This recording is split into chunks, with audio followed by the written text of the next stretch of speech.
علی نے کہا، یہ ایک نہیں 2-3 ہوں گے، آپ اکیلے نہ جائیں۔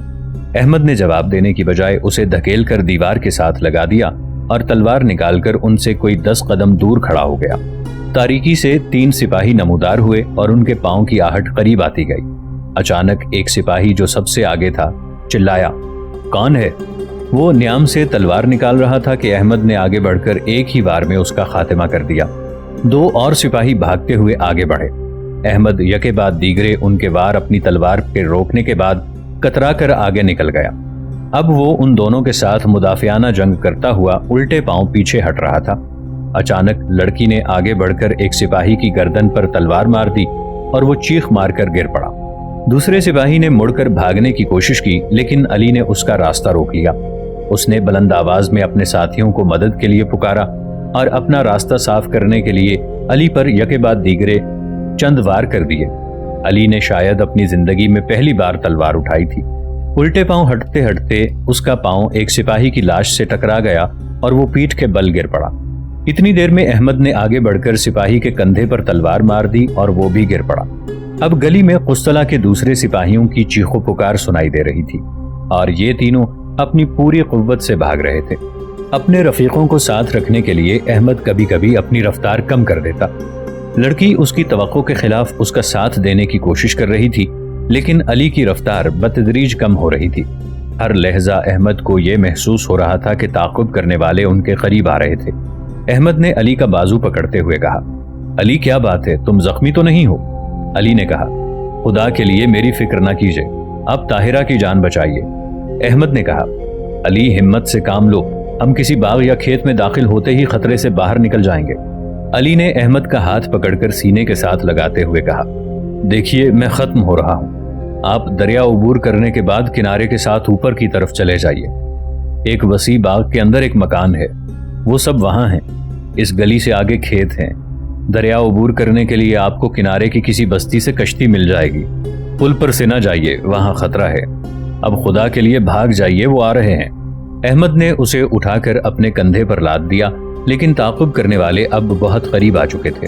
علی چلایا، اس طرح ہم سب مارے جائیں گے، مجھے اتار دو، میں چل سکتا ہوں۔ احمد نے اسے اتارتے ہوئے کہا، تم گلی کے خاتمے پر کسی محفوظ جگہ میرا انتظار کرو، میں انہیں کچھ دیر کے لیے روک سکوں گا۔ احمد نے جلدی سے تلوار نیام میں ڈال لی اور گلے سے کمان اتار کر دیوار کے ساتھ کھڑا ہو گیا، لیکن علی اپنی جگہ سے نہ ہلا اور طاہرہ چند قدم کے فاصلے پر انتہائی پریشانی کی حالت میں کھڑی تھی۔ احمد نے یکے بعد دیگرے 2 تیر چلا دیے اور گلی میں ان کا پیچھا کرنے والوں میں سے کوئی چلایا، ہوشیار ہوشیار۔ احمد نے کمان میں تیسرا تیر چڑھاتے ہوئے مڑ کر دیکھا اور کہا، علی خدا کے لیے جاؤ، یہ تمہارے لیے آخری موقع ہے۔ علی نے آگے بڑھتے ہوئے کہا، میرے دوست، میں چند لمحات اور زندہ رہنے کے لیے تمہاری جان خطرے میں نہیں ڈال سکتا۔ علی علی ٹھہرو۔ لیکن علی ڈگمگاتا ہوا تاریکی میں روپوش ہو گیا۔ اس کی آواز سنائی دے رہی تھی، قسطلہ کے بھیڑیوں، تمہارا یوم حساب دور نہیں، تمہارے آدمیوں کو میں نے قتل کیا ہے۔ لڑکی نے آگے بڑھ کر احمد کا ہاتھ پکڑ لیا۔ آئیے، علی اپنی منزل دیکھ چکا ہے۔ احمد اس کے ساتھ چل دیا۔ ان کے پیچھے تاریکی میں مار ڈالو، گھیر لو، جانے نہ پائے کی آوازیں سنائی دے رہی تھیں۔ پھر چند لمحے تلواروں کی جھنکار سنائی دیتی رہی۔ بالآخر اللہ اکبر کا ایک نعرہ فضا میں گونجا اور ایک ثانیے کے لیے خاموشی طاری ہو گئی۔ کسی نے کہا، بزدلو تم کیوں رک گئے ہو، آگے بڑھو۔ احمد کبھی کبھی مڑ کر ایک تیر چھوڑ دیتا اور پھر اپنے ساتھی سے جا ملتا۔ گلی کے آگے ایک چھوٹا سا میدان تھا۔ تنگ گلی کی تاریکی سے نکل کر اس میدان میں داخل ہونے کے بعد احمد کے لیے اپنے گرد و پیش کا جائزہ لینا نسبتاً آسان تھا، لیکن یہاں اسی نسبت سے خطرہ بھی زیادہ تھا۔ احمد نے ایک درخت کی آڑ میں پہنچ کر چاروں طرف دیکھا۔ یہ میدان 3 اطراف سے مکانوں میں گھرا ہوا تھا۔ چوتھی طرف ایک دیوار کے پیچھے گھنے درخت دکھائی دیتے تھے۔ احمد نے لڑکی سے کہا، تم اس دیوار کے پیچھے جا کر میرا انتظار کرو۔ گلی سے نکلتے ہوئے احمد نے جو تیر چلائے تھے انہوں نے تعاقب کرنے والوں کو کافی محتاط بنا دیا تھا اور وہ شور مچانے کی بجائے دبے پاؤں آگے بڑھ رہے تھے۔ جو ہی وہ گلی سے باہر آئے، احمد نے تیر برسانے شروع کر دیے۔ اس کے پہلے 2 تیر نشانے پر لگے اور تعاقب کرنے والے آگے بڑھنے کی بجائے 2 زخمیوں کو چھوڑ کر شور مچاتے ہوئے پھر گلی میں غائب ہو گئے۔ احمد دیوار کی طرف بھاگنے لگا، لیکن اچانک گلی کی طرف اللہ اکبر کے نعرے سن کر وہ رک گیا۔